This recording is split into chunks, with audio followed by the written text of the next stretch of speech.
the end of the day, at the end of your life, when you look back at your career and the impact that Clint Hurdle made on baseball, what do you hope your legacy in baseball is? Very simply, I hope they can say he cared. He was a helper. You've heard helper before in the city of Pittsburgh. Yeah. Mr. Rogers, when bad things happen, who do you look for? Helpers. You look for the helper. And I heard it there the first time, and I thought, how sweet is that? Because think about when anything's happened in your life, chaos, confusion, somebody gets up and moves in a direction. And then people will get up after that person and follow them, right? Or not. And you don't hear the term, there goes a flock of leaders. I think the leadership component is so much more about action than it is about word.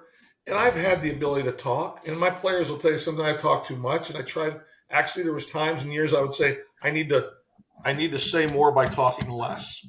And using my ears better, using my eyes better.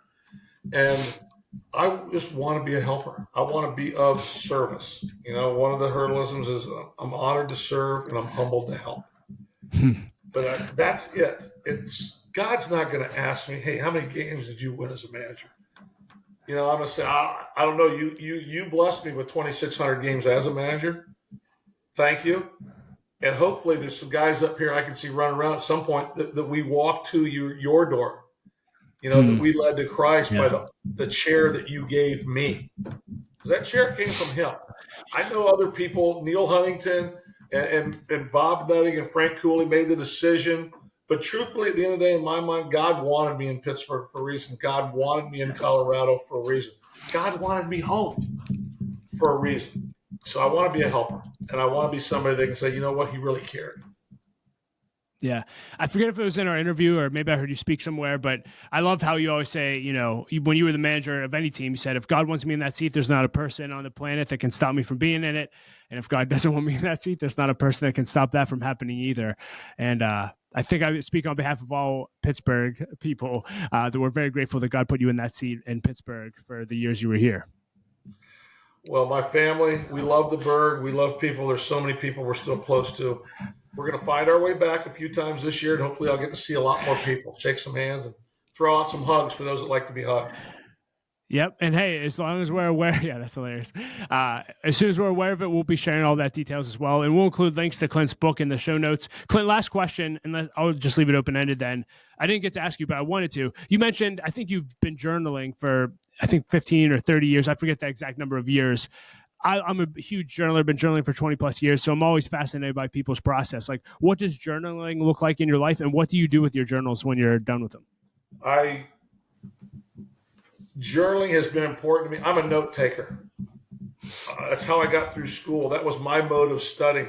Writing helps me retain. There's people that can read and hold on. I wasn't that person. I needed to write. So even in school, going through high school, yes, I highlighted. Yes, I underlined, but I also wrote. And I kept, lab books, whatever it was. As I went into minor leagues, I journaled on pitchers that I faced. And then when I read a book, I usually at the end of each chapter, I would have a couple of takeaways. So I've been journaling close to 40 years religiously. Wow. It was here and there. I'm beginning, and I've got them piled up, and I've had one big journal usually every year I managed. And when I started the process of writing this book, I actually got my journals out.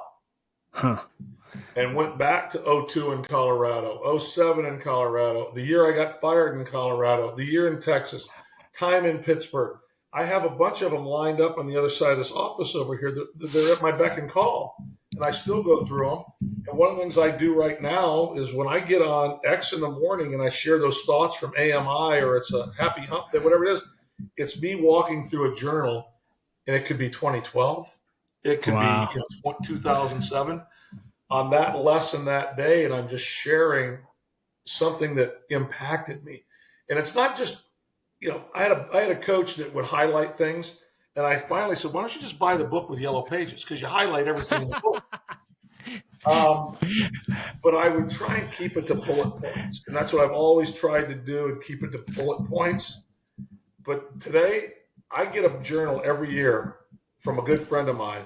If you don't follow this guy, this is a guy you should follow. His name's Buzz Williams. He's the men's basketball coach for Texas A&M University. He does podcasts. He's got stuff. He's got blogs. This guy is fantastic. We met when I was managing the Rockies in the early 2000s. He was the head coach at Marquette.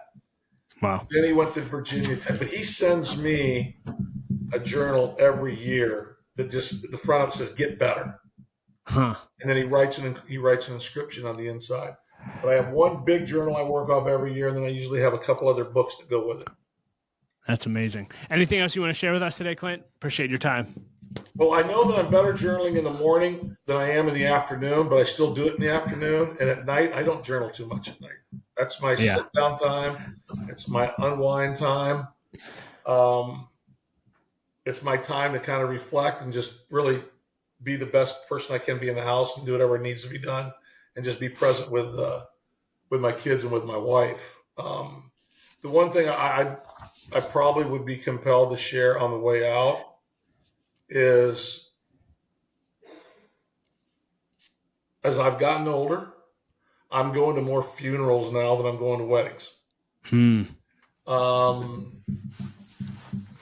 you've heard the story on the dash, right? When you go to a cemetery, it's a very impactful story. But what I've started doing now is journaling thoughts on people that either get in the news that I know or have done something good, something bad, or have passed. And what's the first thought that comes to my mind? Because you know what? I've had some people that passed, man, that was a mean guy. He was mean. I've had a good friend that just passed, didn't want a celebration of life, didn't have a lot of friends. I mean, it's sad and it's lonely. Don't be that guy. I mean, you don't have to be leading the band, right?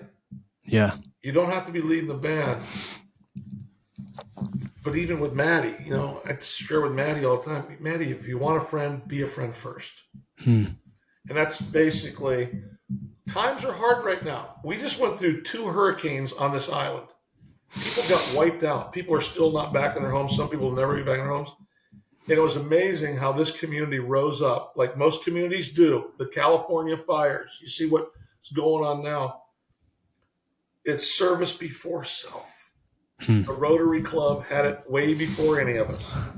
Yeah. And I would just encourage us all, we don't know what that other person's walked through today. We don't know what their last week was like. We don't know about a mom and a dad. Be of service, be a friend, be a helper, be kind. That's it. Yeah. Well, thanks, Clint. And thanks again. I'm glad for John Gordon challenging you and getting in your face to get this book out here. Thanks for overcoming your fear. And I hope you sell over 1 million copies and keep impacting lives. Thank you, brother.